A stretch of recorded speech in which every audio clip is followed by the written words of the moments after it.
Spelled phonetically. Very good, very good. Well, as I said, I'm his youngest brother, Giles. Nice to meet you all. A few formalities. One of my roles as one of the best men is to thank you all for the gifts for the bride and groom. The only thing they asked for was money, so if you didn't give them money, they didn't want it.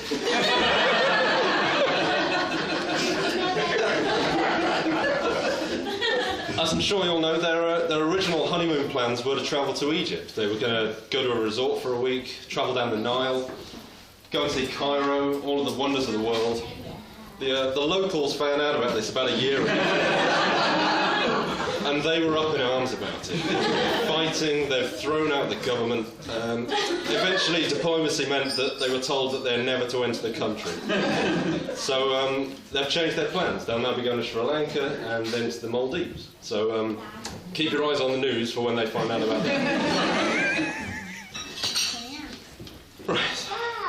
Well, it's been a long time coming, as Duncan mentioned, but we all got here eventually. A lot of you in the room weren't alive when Duncan and Alex first started. But they got together the same way that most people do, drunk. And 15 years later, not much has changed. It comes as no surprise to any of us that Duncan has chosen to marry Alex. Obviously, he loves her very much, as we've just heard. Also, Alex is a rare breed, as she's one of only 2 women that have ever completely understood Duncan. The other being his GCSE history teacher, Mrs. Stinton. Or Harry Dean Stanton, as Duncan likes to call him. All the way back, would have been 1995, 96 maybe, Duncan and my mum turned up to parents' evening, wide-eyed, full of expectation.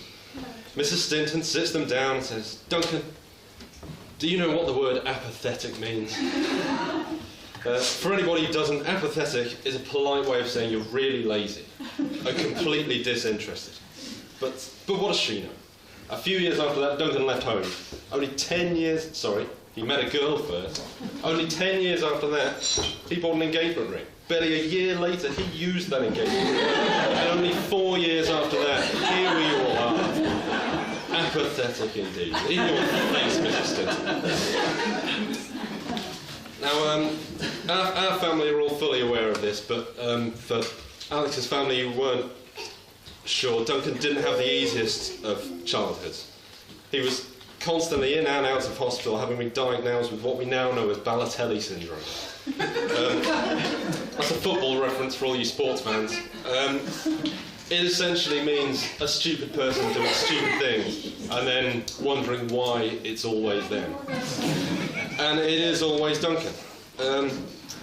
On regular occasions, the phone would ring, people would come and see Mum and Dad and say, "Mr. and Mrs. Fox, your son has fallen through the conservatory, it's covered in broken glass. Your son has been on our farm for just a few minutes, but he's fallen into a giant pile of cowpats. Your son has been on our farm for just a few minutes and he's fallen off a log and broken his collarbone. Your son has been on our boat for a few minutes now and he's fallen off and having a swim in the canal.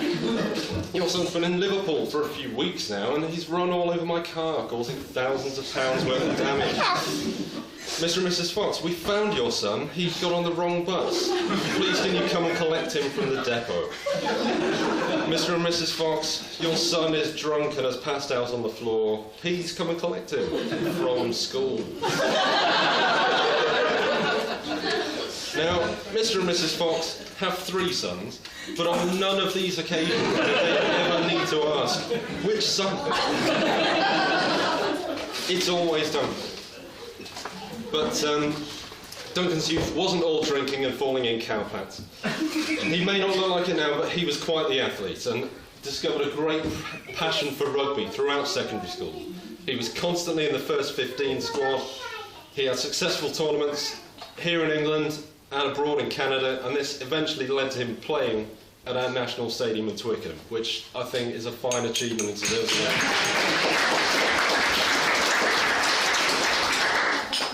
It was this drive and determination he carried on to his university life, and it led him to very nearly completing a 3-year mathematics degree in just 4 years. But he didn't complete it in the end. University education isn't for everybody, and although Duncan really enjoyed the university part, it was the education bit he really didn't enjoy. But it didn't do him any harm whatsoever, because at university is where he met Alex. And similarly to both of his brothers, Duncan has done the sensible thing and settled for a life up north. As anybody up here will know, everybody is much nicer, everything is much cheaper, and it's a much easier way of life. And likewise, Duncan's done the sensible thing and married a girl from Yorkshire, because for similar reasons, they're much cheaper and they're much easier.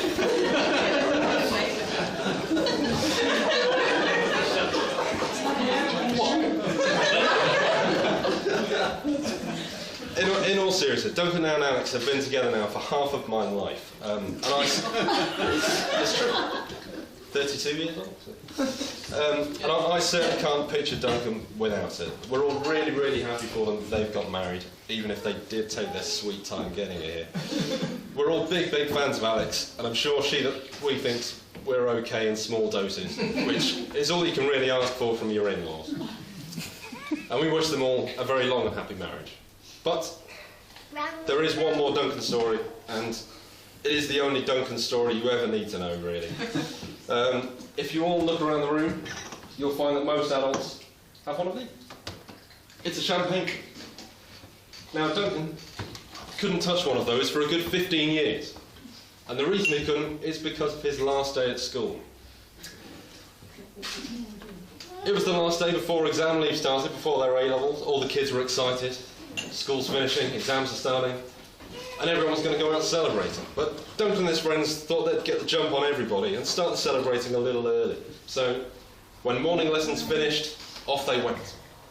I can't remember exactly the exact quantities of what they drank, but I'm pretty sure it was 2 bottles of champagne, 3 pints, and a couple of shots to wash it down with, which isn't bad for an hour's work. But ever the dutiful schoolboy, Duncan then returned for his afternoon chemistry lesson, and shortly afterwards he found out that what goes down must come back. Having introduced himself to the chemistry lab sink, he was sent out of the lesson and sent to the toilets to clean himself up a bit. At this time I was 2 doors down and having a biology lesson, and one of my friends rushed in and said, "Giles, I've just seen your brother passed out on the toilet floor." It's fortunate that Spencer had already left school, because it would have taken me a long time to figure out which brother they were for. Is it the deputy head boy and prefect, or is it Duncan? I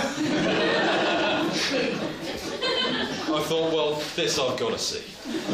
So I trotted on down the corridor to the toilets, and sure enough, there he was. And as I looked down on my brother, dribbling on himself and covered in a pool of his own stomach juice, I thought, wow, that's my brother. Way to raise the bar. I also thought, it's so much trouble. And it was true. Later that afternoon, my mum turned up to school, squeezed Duncan into the car, took him home, and put him to bed until he sobered up. The torch has now passed on, and that's all Alex's responsibility. But after 15 years, I'm sure she's used to it.